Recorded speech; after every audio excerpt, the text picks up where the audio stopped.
Alright, so in the next few minutes, I'm going to show you how to transform your designs to look high-end and premium.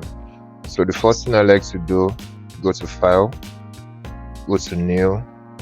Then since this is a social media post, so I go with 1080 by 1350 pixels.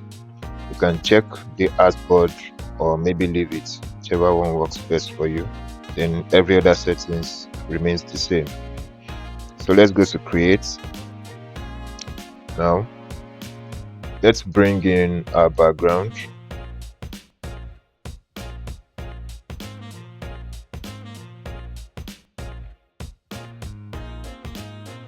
Just drag it to Photoshop, or you can do the usual place image. I'll resize it here. Yeah. So the next thing I'll do is to bring in my image.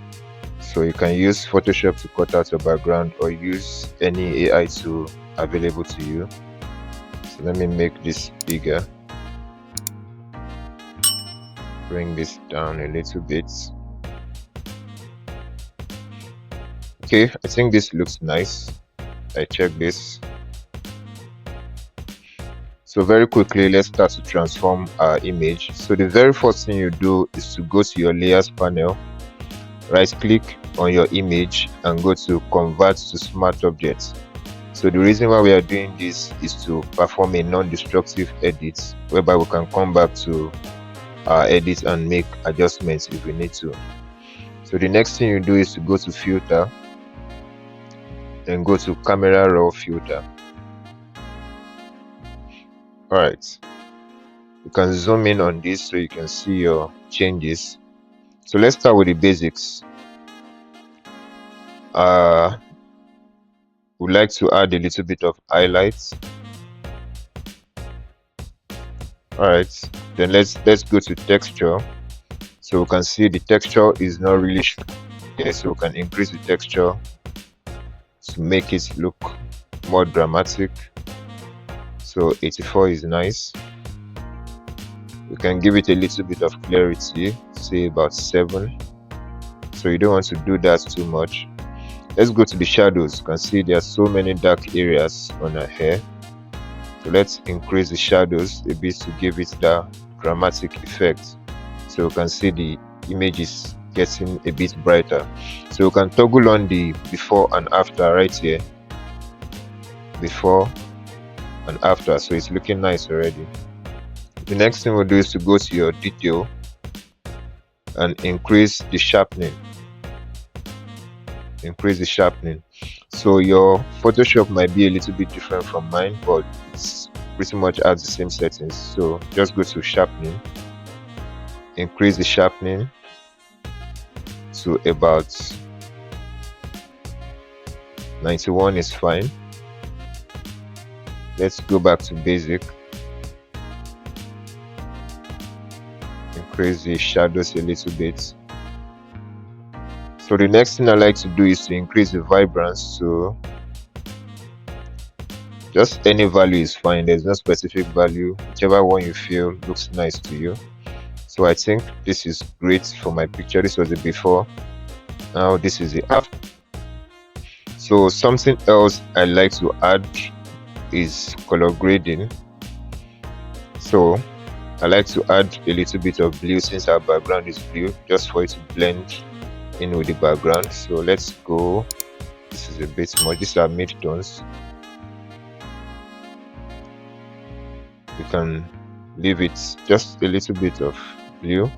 Then we'll go to the shadows, add a little bit of blue, just drag this in a bit. Your highlights can remain a bit red just to preserve the skin tones. So let's keep it a bit red. So you can check this value if you need to use the specific ones I'm using. So again, this is not very necessary. The major parts is the basics, which is the highlight, the shadow, the texture, the clarity, vibrance, and maybe a little saturation depending on your image. But I think this looks nice, so I can toggle this off and on. So let me click OK. So So we can see that this has completely transformed our image and now it's looking very sharp. So the next thing I will do is to let me type my text after. So I'm using a font called Impact. So very quickly I can just Ctrl T and increase the size of this.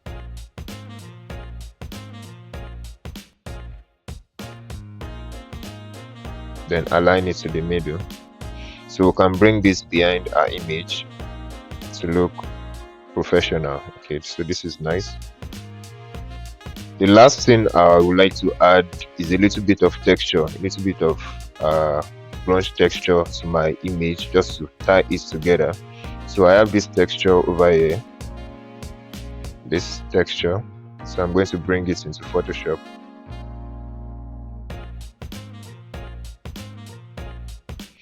So you can transform this, rotate it, hold shift and make it bigger. So of course we need to transform this, you can't just use it this way.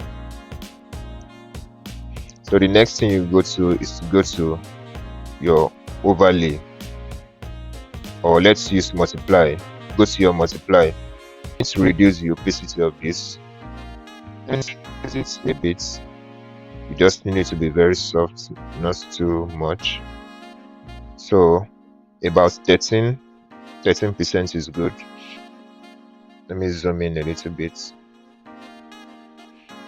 So let's toggle this off and on. Just subtle difference. So right here we are done. So we can see the difference between the before and the after. Now your flyers are going to look very premium and high-end. Alright, so we are done. Kindly click the like button, comment if you find this video helpful, and smash the subscribe button. The resources I used in this video are in the description. The link is in the description. Thank you and see you in the next video. Bye.